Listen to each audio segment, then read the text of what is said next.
নমস্কার। যুক্তি তর্ক সঙ্গে অর্কই আপনাদের স্বাগত। আপনাদের সঙ্গে আমি অর্কপ্রভ সরকার। ৮০০ জন তৃণমূল নেতা কর্মীকে নির্বাচনের আগে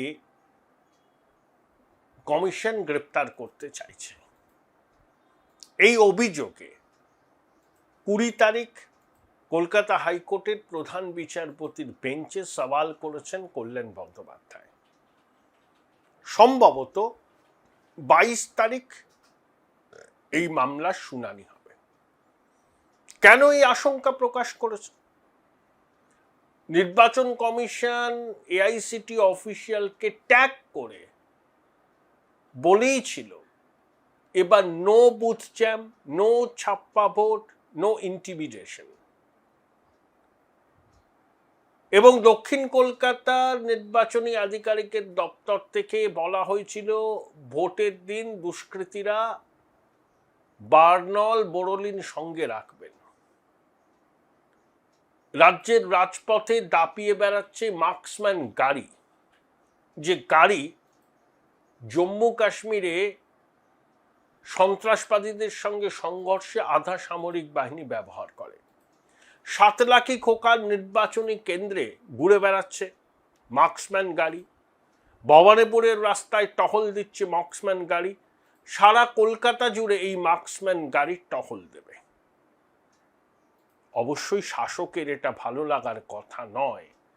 একেই ৯১ লক্ষ নাম বাদ গেছে, ট্রাইব্যুনালে কি ফয়সলা হবে কেউ জানে না। অন্তত নির্বাচনে অধিকাংশই ভোটটা এবার দিতে পারবেন না।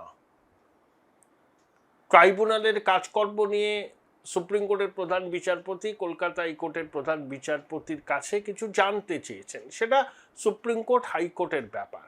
ভোট তো এসেই গিয়েছে। আপনাদের স্বনির্বন্ধ অনুরোধ জানাই, চ্যানেল সাবস্ক্রাইব করবেন এবং থ্যাঙ্কস বাটনে ক্লিক করতে ভুলবেন না।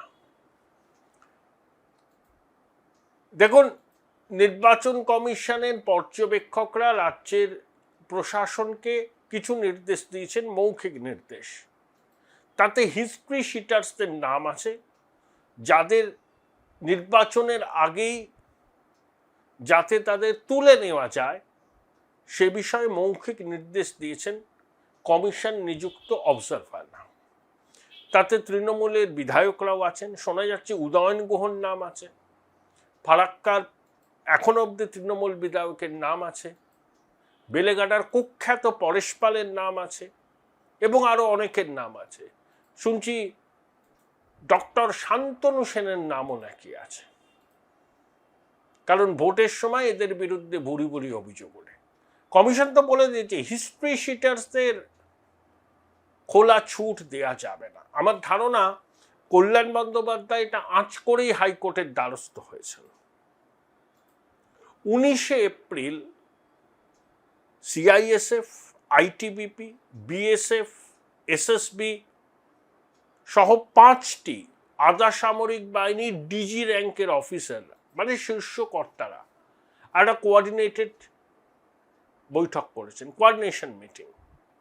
তাতে ভোটের সময় এই বাহিনীগুলোর পারস্পরিক সমন্বয় কি হবে, কিভাবে তারা তালমিল রেখে চলবে, কিভাবে ভোটকে প্রভাবমুক্ত, হিংসামুক্ত, নিরপেক্ষ, ছাপ্পা ভোট, জ্যাম, বুথ জ্যাম মুক্ত নির্বাচন করা যায়, মূলত গণতন্ত্রের উৎসবে পরিণত করা যায় পশ্চিমবঙ্গের নির্বাচনকে, সেটা নিশ্চিত করতে চেয়েছেন।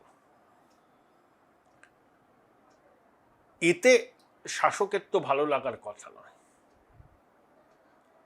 এটা শাসকের ভালো লাগার কথা নয় এবং সেই জন্যই তারা প্রমাদ করছে। খবরের কাগজে নির্বাচন কমিশন রীতিমতো বিজ্ঞপ্তি দিয়ে বলছে যে এবার ভোটারদের ভোট দিতে গেলে কি করতে হবে। প্রথমে সেন্ট্রাল ফোর্সের আধিকারিকরা আপনার আইডেন্টিটি চেক করবেন, তারপরে ভোটার্স অ্যাসিস্ট্যান্স বুথ, সেখানে বিএলওরা থাকবেন, বিএলওরা আপনাকে আইডেন্টিফাই করবেন, তারপরে আপনি ভোট দিতে পারবেন।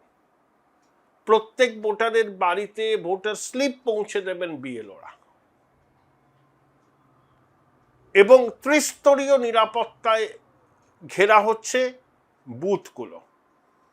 সিসিটিভি থাকবে বুথের ভিতরে, বুথের বাইরে, কিন্তু যেখানে আপনি আপনার গণতান্ত্রিক অধিকারটা প্রয়োগ করবেন ইভিএমে, সেখানে কিন্তু কোনো সিসি ক্যামেরা থাকবে না। ওই আধার কার্ড, প্যান কার্ড থাকলে কে কোথায় ভোট দিচ্ছেন সেটা জানা যাবে। তো এটা শাসকের ভালো লাগার কথা নয়, একেবারে বজ্র আটুনি। প্রধানমন্ত্রী বলে গেছেন সমস্ত গুন্ডাদের 23 এপ্রিল হলে ভালো, নইলে 29 এপ্রিলের মধ্যে থানায় গিয়ে সারেন্ডার করতে। ভয় ভীতি প্রদর্শন চলছে, কিন্তু আগে যেরকম হতো সেরকম নয়। এবং এখনো পর্যন্ত পঞ্চায়েতে কি দেখেছি, আরে নমিনেশন দেওয়ার দিনই খুন খারাপি মৃত্যু, এখনো পর্যন্ত হয়নি। থ্যাঙ্কস গড, কোনো মায়ের কোল এখনো খালি হয়নি, যেন কিচ্ছু না হয়, এটা করজোরে প্রার্থনা করি উপরওয়ালার কাছে। এবং কমিশন যত টাফ রোল প্লে করবে তত সমস্যা হবে শাসকের। সেই জন্য আগে বাগে হাইকোর্টে যাচ্ছে, হাইকোর্টে গিয়ে ওই সুরক্ষা চাইবে। আমার মনে হয় না হাইকোর্টে খুব সুরক্ষা পাওয়া যাবে, কারণ হিস্ট্রি শিটার্সদের কেন খোলা ছুট দেওয়া হবে? যাদের অতীতের ট্র্যাক রেকর্ড আছে ভোটারদের হুমকি দেওয়া, ভোট লুট করা, গন্ডগোল করা, সে জনপ্রতিনিধি হোক, মন্ত্রী হোক, কি এসে যায়? History sheeter is history sheeter. তাই হিস্ট্রি শিটারদের ইয়াদ করা হবে কেন? কোনো হারমাদ জল্লাদ এবার আর চমকাতে পারবে না। চমকানোর চেষ্টা করলেই, যেটা কমিশন বলেছে, বোরোলিন বার্নার লাগবে। কারণ পশ্চিমবঙ্গের নির্বাচনটাকে গণতন্ত্রের উৎসবে পরিণত করা কমিশনের সব থেকে বড় চ্যালেঞ্জ। কমিশন সেই চ্যালেঞ্জ অ্যাকসেপ্ট করেছে, এবং অ্যাকসেপ্ট করেই তারা পদক্ষেপ নিচ্ছে। নইলে চুচুড়ার একজন কমিশন নিযুক্ত পর্যবেক্ষককে বলা হয়েছে আপনি পত্রপাঠ রাজ্য ছাড়ুন, কম্প্রোমাইজড হয়ে গেছিলেন। ওই যে কুচবিহারের একটা বিধানসভা কেন্দ্রের পর্যবেক্ষক, যাকে জ্ঞানেশ কুমার বলেছিলেন যে আপনার বিধানসভা কেন্দ্রে কটি বুথ আছে, তিনি বলতে পারেননি, পত্রপাঠ তাকে দায়িত্ব থেকে সরিয়ে দেওয়া হয়েছে।